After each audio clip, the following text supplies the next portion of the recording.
আজ বলবো প্রথমবার না বলা থেকে দ্বিতীয়বার হ্যাঁ হয়ে ওঠার গল্প। ক্যালেন্ডারের পাতায় সালটা তখন 2017। কোনো এক আত্মীয়র বিয়েতে দেখা হয় সৌম্য আর তৃষার। তারপর সময়কে পেছনে ফেলে এগিয়ে গেছে ঘড়ির কাঁটা, পাল্টে গেছে ক্যালেন্ডারের তারিখ। স্কুলের গণ্ডি, কলেজ, ইউনিভার্সিটির দরজা পেরিয়ে আজ অফিসের ব্যস্ত ডেস্কে।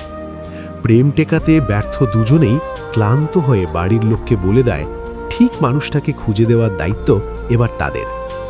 তারপর শুরু সেই চিরচেনা দেখাশোনার পর্ব। অনেক খোঁজাখুঁজি শেষে অনেকটা অস্বস্তি আর খানিকটা অনিচ্ছা নিয়ে সৌম্য দেখা করতে যেতে রাজি হলেও আগের দিনের ফোনে তৃষার রাজি না হওয়ার খবর আসে, মানে সৌম্যর জন্য রিজেকশনের চিঠি। এরপর 6 মাসের বিরতি শেষে তৃষার বাড়ি থেকে দেখা করতে যাবার খবর আসলেও না জানিয়ে দেয় সৌম্য। অবশেষে তৃষার নিজের আগ্রহেই ফেসবুক, ইনস্টাগ্রাম অ্যাকাউন্ট খুঁজে শুরু হয় পরিচয় পর্ব। 2017তে দেখা হওয়া অচেনা দুটো মানুষের অনলাইন পরিচয় পর্ব আজ 2026-এ বেনারসির রং, ইনভিটেশন কার্ড, শেরওয়ানি সাইজ ঠিক করতে ব্যস্ত।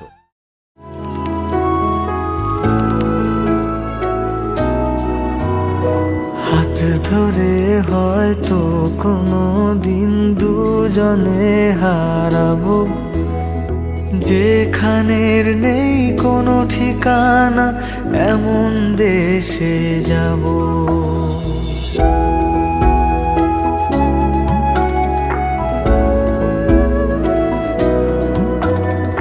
হাত ধরে হয়তো কোনো দিন দুজনে হারাবো, যেখানের নেই কোনো ঠিকানা, এমন দেশে যাব।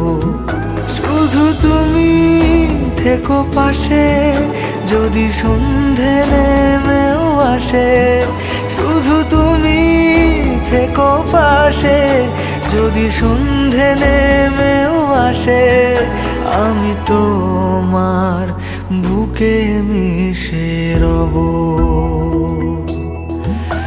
আমি তোমার বুকে মিশে রব।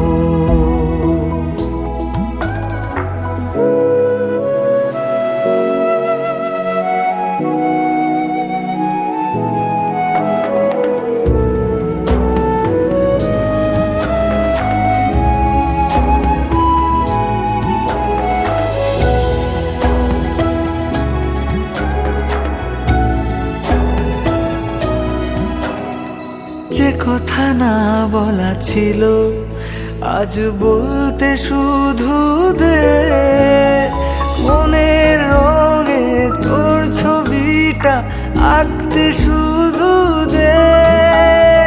নিয়ে কিছু কথা কলি, গান বাঁধবো বলে আজ ইচ্ছেগুলো উড়ান দিল, উড়তে তাকে দে।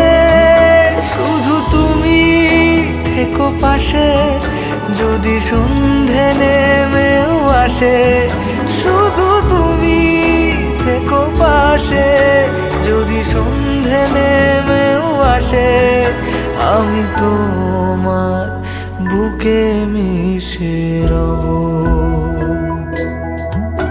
আমি তোমার বুকে মিশে রব,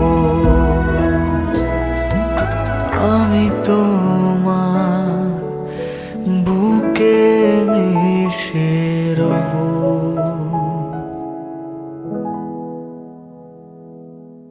শুধু তুমি থেকো পাশে, যদি সন্ধে নেমেও আসে। গানের এই লাইনগুলো সৌম্য তৃষার অজান্তেই বুনে দিয়েছে অগণিত ভালোবাসার প্রতিশ্রুতির জাল। শীতের নরম ছোঁয়ায় জ্বলে ওঠা বনফায়ারের উষ্ণতা জানিয়ে যাচ্ছে 1 কাপ ধোঁয়া ওরা কফি আর তুমি। এই মুহূর্তটা থেমে থাক অনন্তকাল।